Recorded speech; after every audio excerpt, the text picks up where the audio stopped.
Bonjour, je m'appelle Geneviève Ilumbo.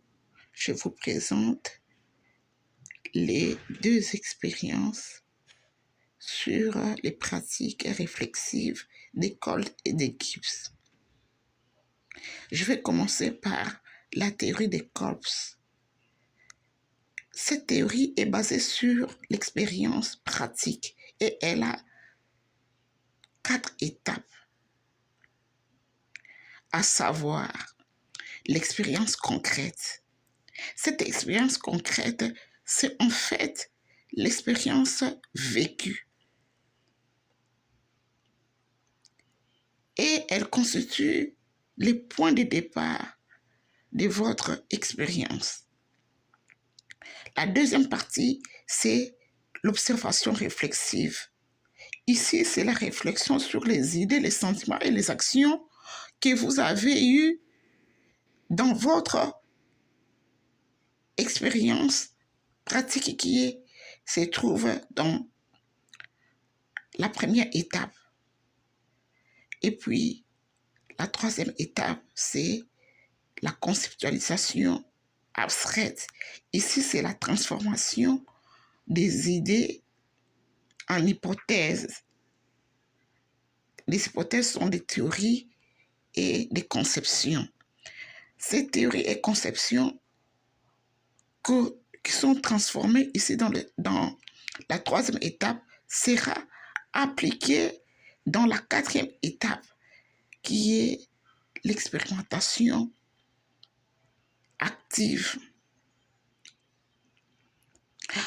En répétant ainsi ces différentes étapes de la théorie des Colts, on aboutit à un cycle qu'on appelle cycle des Colts.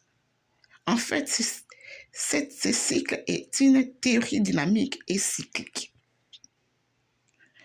Ici, donc, dans sa théorie, Colts est en train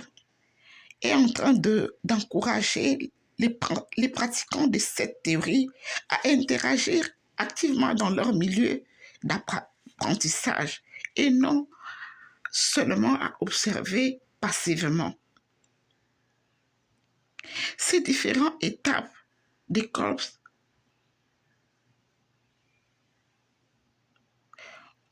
on voit que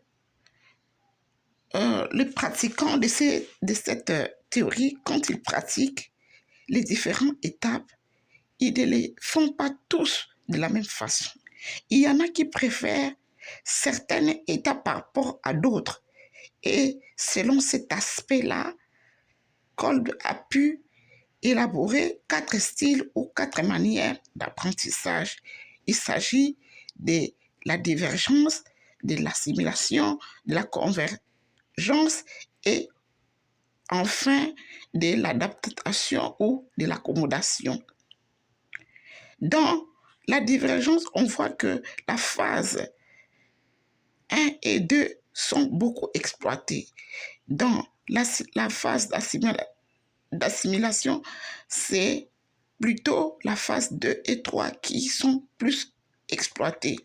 Dans la convergence, c'est la phase 3 et 4 qui sont beaucoup plus utilisées.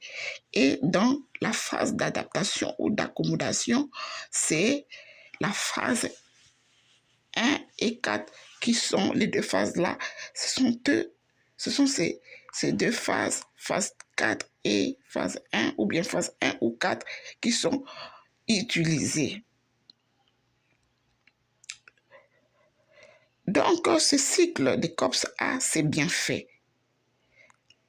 Nous pouvons dire que ce cycle est un outil puissant qui conduit les apprenants à comprendre comment apprendre mieux. Ce cycle s'applique mieux aussi à cause de son style qui est basé sur l'expérience pratique. Et dans les milieux comme les milieux d'apprentissage à la petite enfance, on voit aussi que la théorie des COPS est beaucoup exploité à cause de ses bienfaits. On voit que dans l'apprentissage en petite enfance, on voit qu'il y a beaucoup de routines. Comme il y a des routines, les expériences se répètent souvent. Et c'est